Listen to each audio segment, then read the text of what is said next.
आपण पाहत आहात राईट न्यूज, बातमी आहे तशी। कुपवाड येथील प्रभाग क्रमांक 2 मधील ड्रेनेज योजनेची लाईन टाकल्यामुळे ते पूर्ण जय हिंद कॉलनी मधील गल्ली 1, 2, 3 तर आलिशान कॉलनी येथील गल्ली 1, 2, 3 हे पूर्ण खराब झाले आहेत। ड्रेनेज लाईन काम पूर्ण झाले असून सुद्धा नागरिकांना सोयीस्कर होईल असा रस्ता करून देण्याची जबाबदारी असून सुद्धा दुर्लक्षित केले आहे। या रस्त्यांची दुरुस्ती न केल्यामुळे स्थानिक नागरिकांना त्रास होत आहे, कारण या रस्त्याची अनेकांचे ये-जा करण्याचा रस्ता आहे। आता मोटरसायकल सुद्धा नागरिकांना घेऊन जाता येत नाही।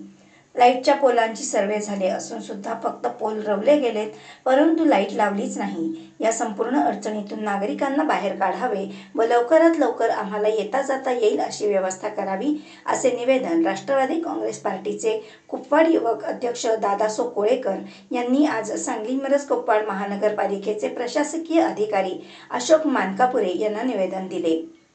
नमस्कार, दादासाहेब कोळेकर, सांगली मिरज कुपवाड महानगरपालिका वार्ड क्रमांक 2 ड्रेनेज कामामुळे इथं आलिशान कॉलनी आणि जय हिंद कॉलनीमध्ये मुरमीकरण व हे झाले नसून ड्रेनेज काम झाले असून तिथं रस्ता खोदल्यामुळे तिथल्या रस्त्याची दुरवस्था झाली असल्यामुळे त्यामुळे ये जा करण्यासाठी त्रास सहन करावा लागत आहे।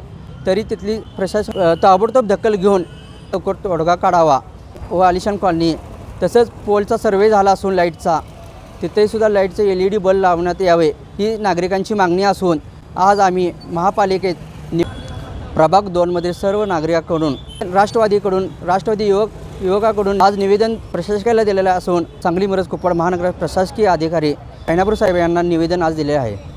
आयुक्त साहेबांनी ह्या प्रभाग 2मधील सर्व नागरिकांना त्रासातून मुक्त करावे ही विनंती करतो। त्या ठिकाणी दुरवस्था झालेल्या रस्त्याचीही पाहणी करून लवकरात लवकर रस्ता करून द्यावे ही विनंती। मला आशा आहे की आयुक्त साहेब ह्या गांभीर्याविषयी घेऊन ताबडतोब मार्ग काढतील।